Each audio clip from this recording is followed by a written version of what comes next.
Good morning, everybody. Hope you had a wonderful week and your weekend is going well.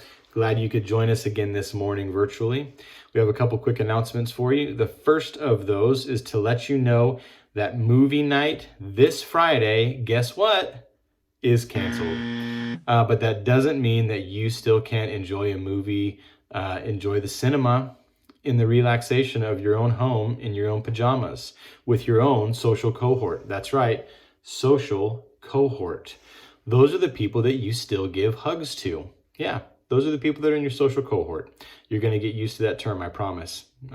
So you and your social cohort can stay at home, watch a movie together. Let's all watch a movie. Doesn't matter what it is because we're not going to see it. So you can pick something that I don't really care to see, and I can do the same. It's probably going to be Kung Fu if I'm lucky.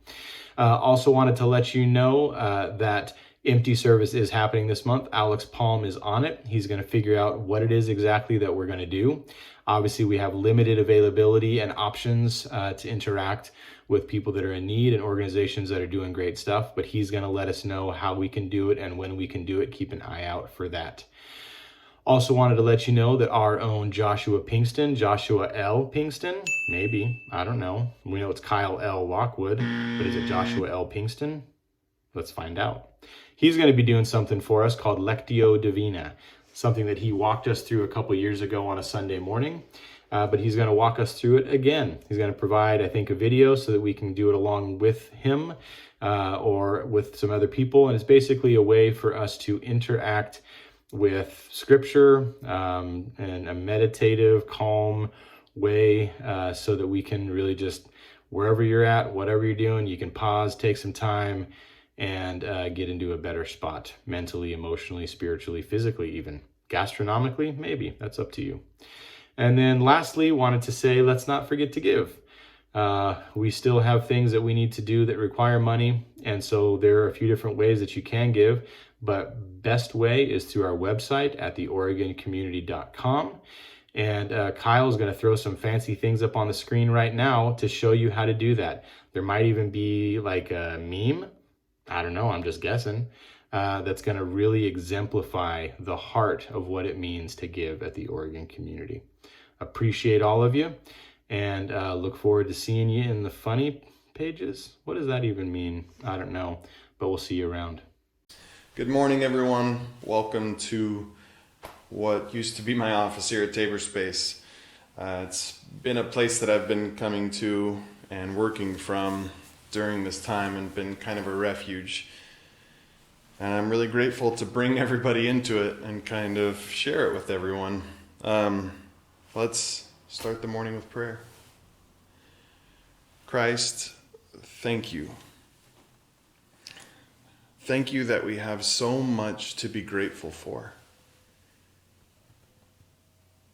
It's incredibly easy to overlook it. But then we come together in whatever way we can. And personally, I'm reminded there's so much to be grateful for. Just thinking of the people I know in this community brings so much gratitude. I'm so grateful to have this community before leading into this, and so grateful to have your presence and spirit, the resource of your hope, joy, faith, and love in my life before this, so that when we come together over video or whatever it is, I'm reminded of how much there is to be grateful for. Thank you.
of grateful praise. Lord of all, to thee we raise this our hymn of grateful praise.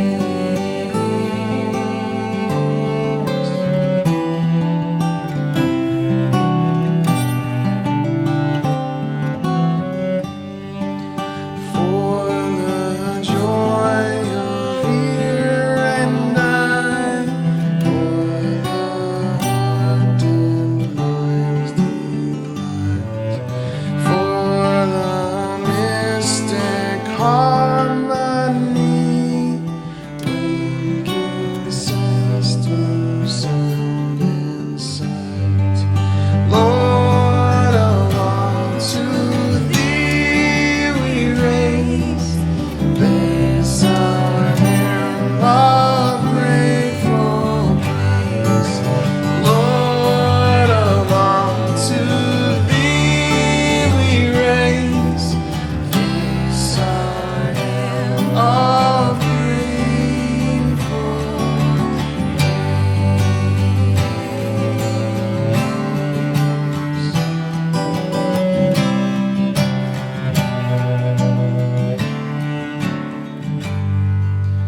For the joy of human love, brother, sister, parent, child, friends on earth and friends above, for all gentle thoughts and mind.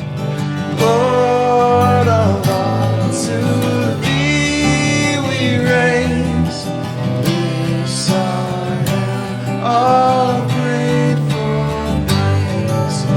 Lord of all, to thee we raise this our hymn of grateful praise. Lord of all, to thee we raise this our hymn of grateful praise. Lord of all, to thee we raise this our hymn of grateful praise.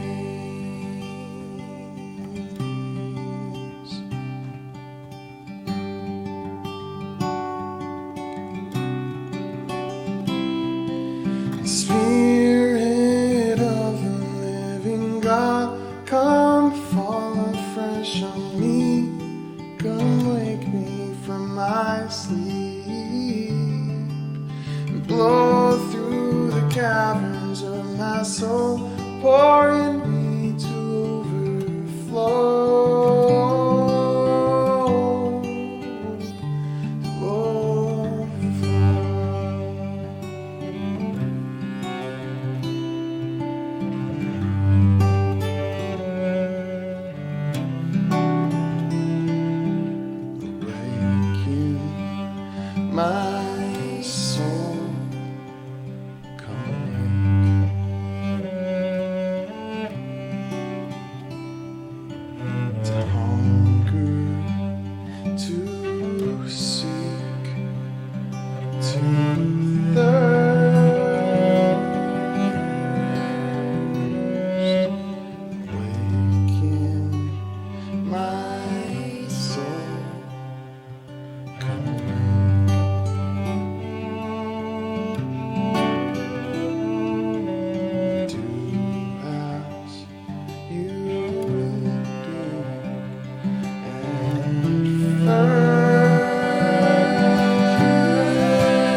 One thing that I've been missing the most of from our gatherings has been the prayers of the people.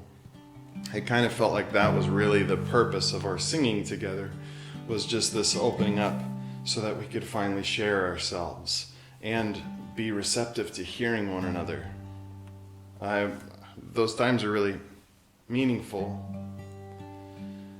And we don't have them the same way, although online it is great to see the babies being born and people getting better, like the sat guests. So glad to see they're getting better. So if we could now take a moment of silence and think about the other people in our community, whether it's our faith community, family community, neighborhood community, whatever it is, just to think of others and just to pray blessing. If you don't know what to pray, maybe just pray the benediction song that we have.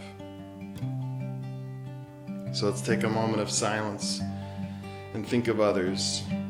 And throughout the week, if you have something to share, please do online or by emailing me. We love hearing what's going on and being with one another however we can. Let's take a moment of silence.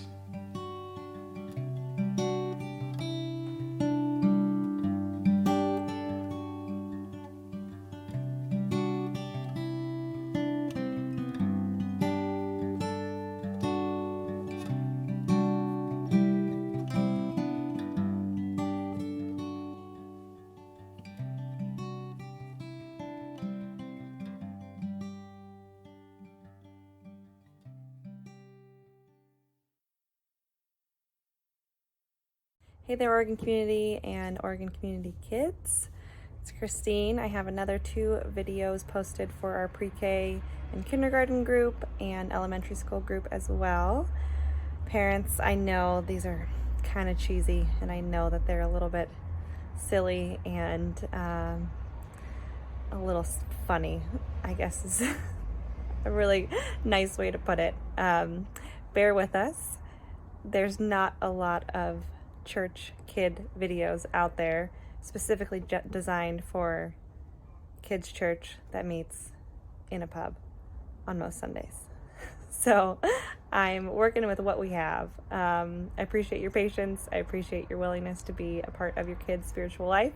If you're looking for any recommendations on kids' Bibles or what to do at home, besides these videos, I'm happy to assist in that as well. So feel free to reach out to me, Christine, at theoregoncommunity.com.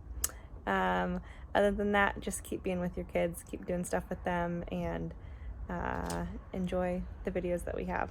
Here's Nate and Christy to talk about our middle schoolers. Bye. Thanks, Christine. Hi, junior hires. It's Nate. Hi, I'm Christy. Hope you guys are having a good week. Yeah, we have another Bible project video for you this week. This one is the first 7 chapters in the book of Acts.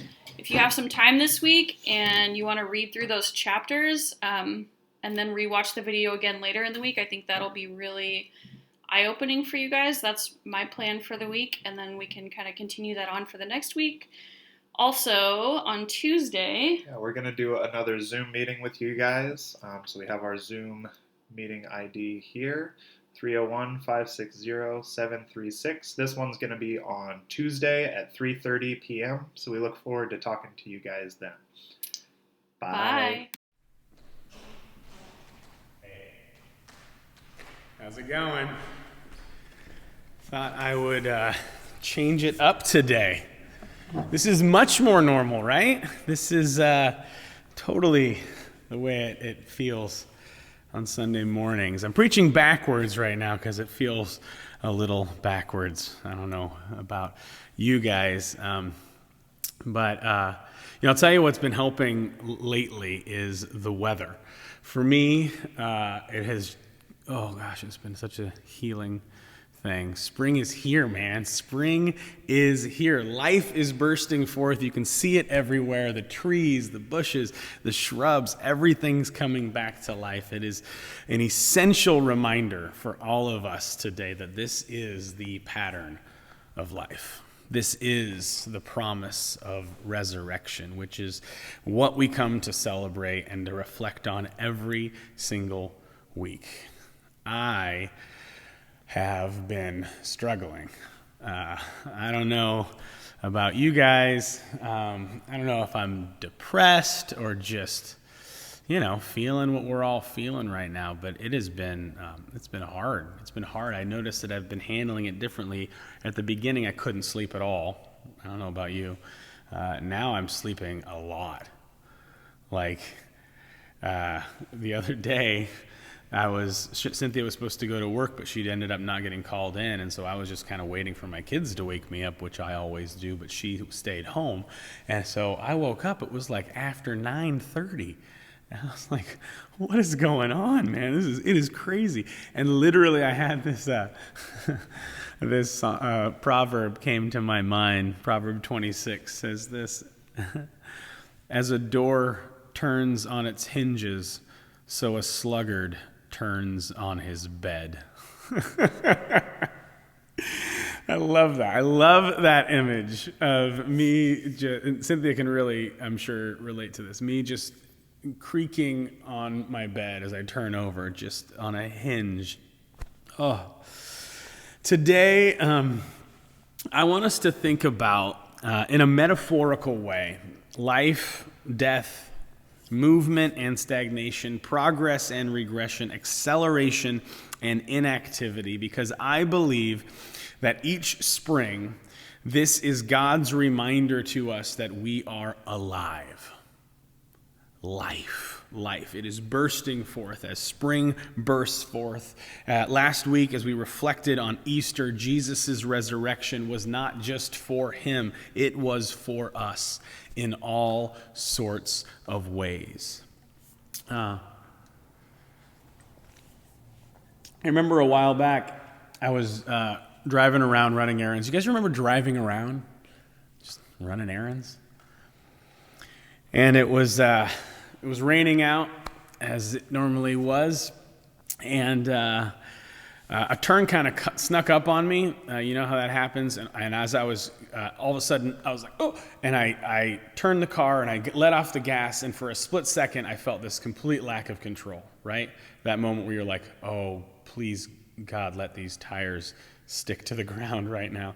And then just a moment later, it felt a little bit of grip, and then I put my foot back on the gas, and as soon as I did, it felt total control. And at that moment, I remembered back to driver's ed class. Do you guys remember, anybody take driver's ed class? Some of you by choice, others by court order. But I remembered that what they said was that you always want to accelerate through the turn. Right? You ever remember this? Anybody? I'm doing like raise your hands. You remember this? Accelerate through the turns is what they would always say, which never made sense. That's the dangerous time, right? That's the scary time. Why would I want to accelerate during the turn, right? It doesn't make any sense. And as I read about this, there's something interesting in the physics behind the idea of accelerating through a turn. The actual act of accelerating helps pull the car through the turn, and the actual act of decelerating moves the weight of the car off the tires, and that's what causes you to spin out. And what was interesting is that it's not the act of moving forward or not. Even when you're slowing down, you're still moving forward. That's not the danger. The danger is in the act of decreasing your movement that causes the lack of control. But when we're increasing our movement, the act of actually causes the tires to grip the road and gives us more control. What the heck am I talking about? Goodyear tires. Red technology for assurance in any weather on the wings of Goodyear. Best in the biz. Okay. Now, listen. Our faith is about life. Life over death, life after death, life today, right here, right now. And I believe that this idea, the ideas behind acceleration and deceleration are tied directly to this life. We've all been given the gift of life. What are we doing with it? I've been thinking about this for myself. I don't think I've been handling this this quarantine very well. What it can mean for all of us, what it means for what we've built here. This has been such a scary and hard time for me, you guys, to be really, really frank. And some people, when they're feeling this, they stop, they reflect, they learn. Others buckle down, they work harder, exercise more, focus on disciplines and balance. For me, when I feel out of control like this, I can just like numb out. I get overwhelmed and I want to ignore it and just kind of want to give up and let go. I want to turn on my hinge. And when I take an honest look at my life right now, my work, my marriage, my spiritual, emotional, psychological self, I have to ask the questions. Am I accelerating or decelerating? Am I growing or am I withering? It's not like, for me, it's not like things are collapsing. It's not like things are grinding to a halt and I'm about to crash into a bridge embankment or anything. In many ways, I'm still moving forward. I'm still rolling down the road. There's things that we're still doing, and there's lots to be done, and I'm actually excited about some stuff right now. But it's not just about whether we're moving forward or not, whether we're still going. It's about growing or just remaining stagnant. And I believe that there are actually 3 actions that we can take in this life. 3 movements, 3 motions, 3 postures that we can have. Life, death, and atrophy. And we make these choices every day. Which one of these are we going to choose? Life, death, or atrophy? Hot, cold, or lukewarm? And I think a lot of people would say that like the opposite of love is hate, right? Sounds right. But have you ever met anybody who just hates someone or something so much that this deep abyss of just hatred and anger, and it may not even seem evil. It may be like, oh, that person is bad, but they hate them so much. And think about how much of their time, how much of their energies, their human energies are spent on this person, how much of the time they spent thinking about them and hating them. That is not the opposite of hate. That takes, or the opposite of love. It takes a lot to feel that. The opposite of love isn't hate. It's I don't care. I don't have any opinion on that person or that thing. I don't care. You can either like love or hate Texas, right? But how do you feel about like Latvia? You know? I mean, I don't know. Maybe you have some strong opinions, but see, that's the opposite of love. It's not going in reverse. It's not screeching to a halt. It's not fist in the air screaming, "Screw you, Latvia!" That's not the opposite of love. It's just kind of like, it's actually just cruising along. It's decelerating, atrophying. It's carelessness. It's hopelessness. And I'll tell you, life right now can have a way of pushing us towards this, tempting us to give up, sit down, tag out, turn on our hinge. I don't have control. I don't have an out, so I don't care anymore, right? Life in this world can be really, really, really hard at times. I know I've told this story before, but it's the most visceral time I've felt this exact feeling right here. Years back when our firstborn, Charlotte, was 2 years old, she was diagnosed she had a hyphema in her eye, which is bleeding inside of your eye. And so the first thing they wanted to know was whether or not we hit her, which was just awful, even just the thought of that those questions have to be asked.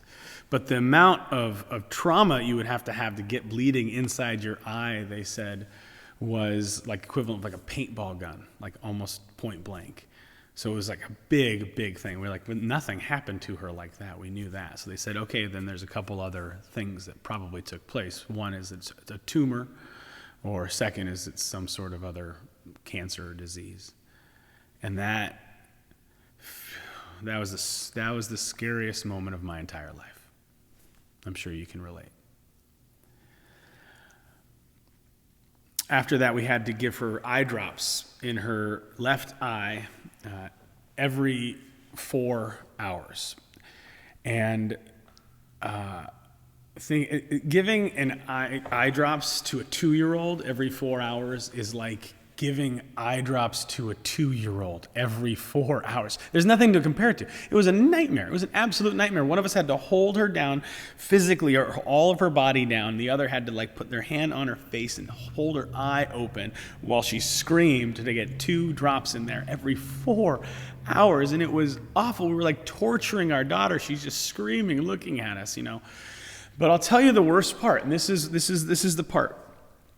The worst part was, after a few weeks of this, the timer would go off, and she would recognize it, and she would reluctantly get up and go lay down and allow us remorsefully to administer these eye drops. And nothing broke my heart more, that there could be this perfect child that would just accept that, I guess this is what life is now, I'll just deal with it.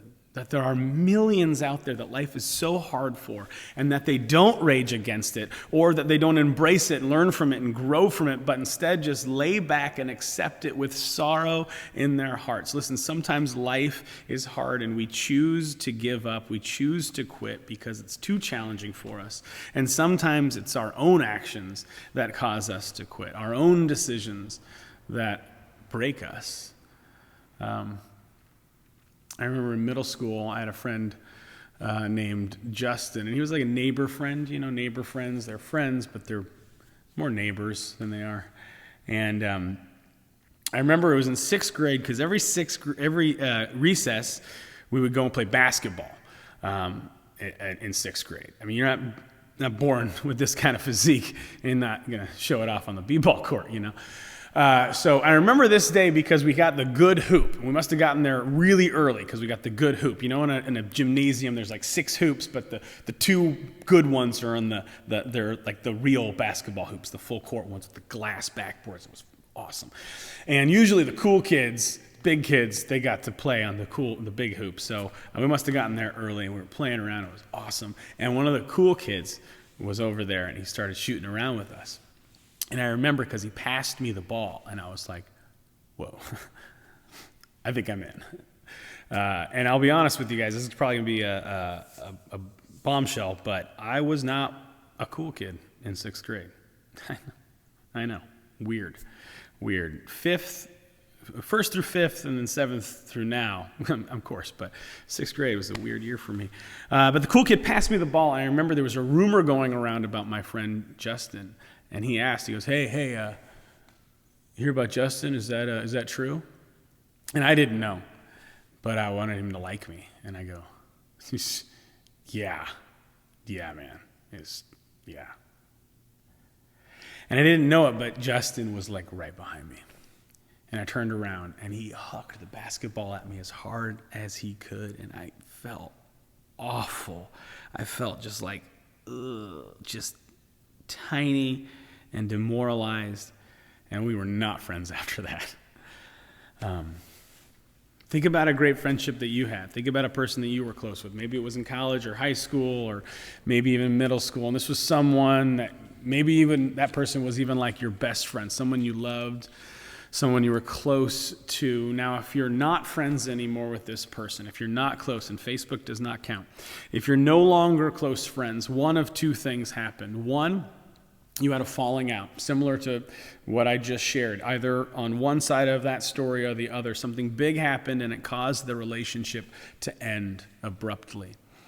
And when you look back, you can feel all sorts of emotions. You feel grief, you feel anger, you feel pain, you feel relief. You may feel different emotions when you think about that relationship. Or the other thing happened, which is you just kind of lost touch.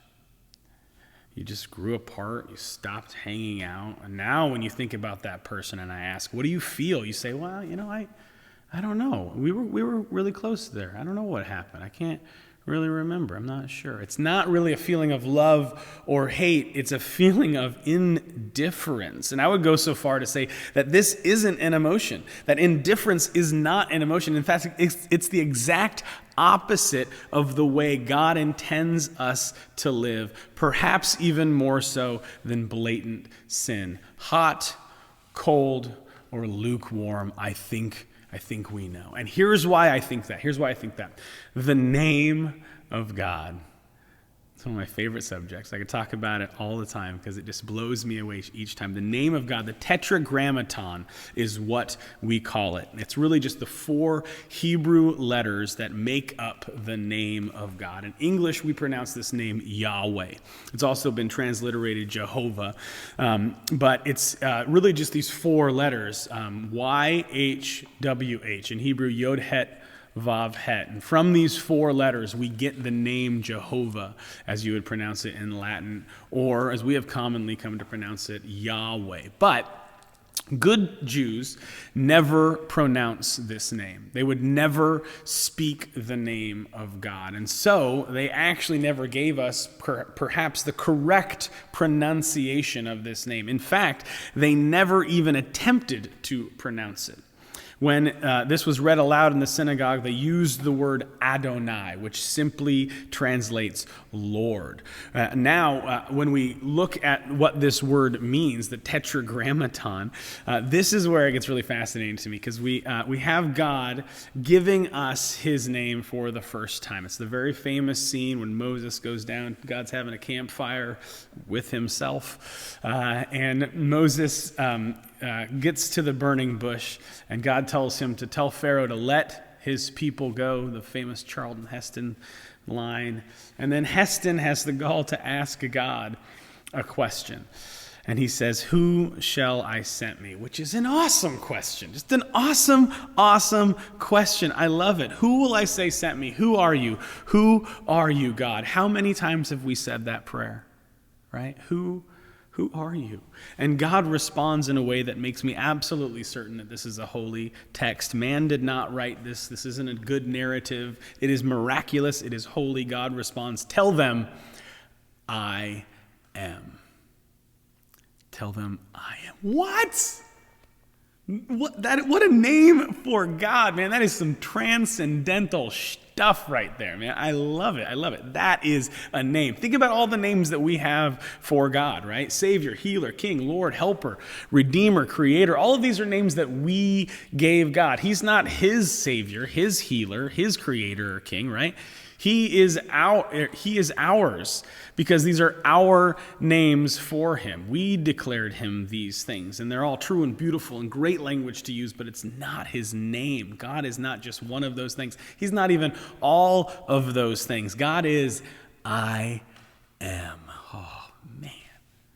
I am. You can't even say he is. His name makes you put yourself in the first person pronoun. Speaking his name connects you with him in his identity. You can't say I am without saying I am, right? Speaking his name brings us into the Trinitarian dance and the very nature of God. We are now part of him as we say, I am. His very name is existence. It's amazing. And when ancient rabbis, who are the ones that recorded and re-recorded these texts, when you go back to what they said, it's really interesting.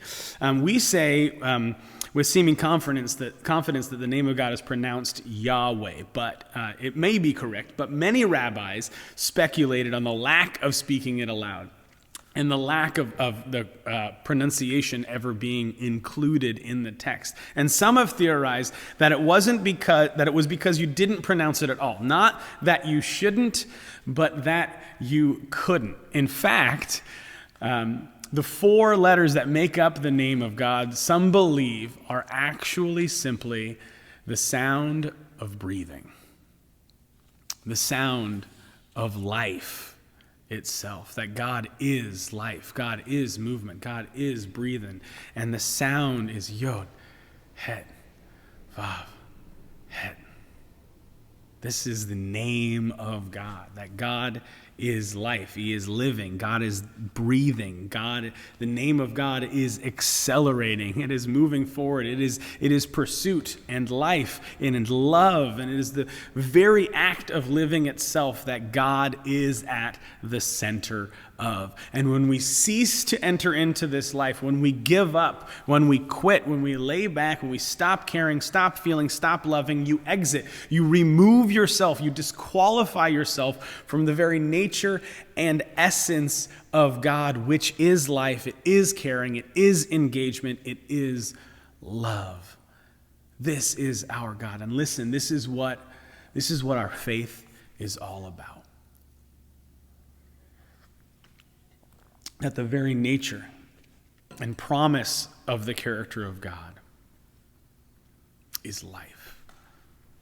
That Jesus would give himself for us, die for us, but death is not the end. Death is not the character of God. Friday is only the beginning. Sunday comes and Jesus lives so that we can live because God is life. And we open ourselves up to this life-giving power of Jesus' death and resurrection. When we open ourselves up to the very nature of who God is, we cannot remain, we will not remain lukewarm. We blaze hot, we feel deep, we love great, and we enter into this abundant life that Jesus says he's here not only to demonstrate, but to give to each of us. May we live even in this time of isolation. May we love even in this time that we cannot be together. May we breathe deeply the name and character of the God that cannot be kept in the grave, but bursts forth in life. This is what I need. This is what you need to remain engaged in a world that is saturated with God, even when it's hard and scary and seems dark. The very nature of our God compels us to lean in, to feel, to be present, to pause and breathe and let him restore our soul. Can I pray for you? Let's pray.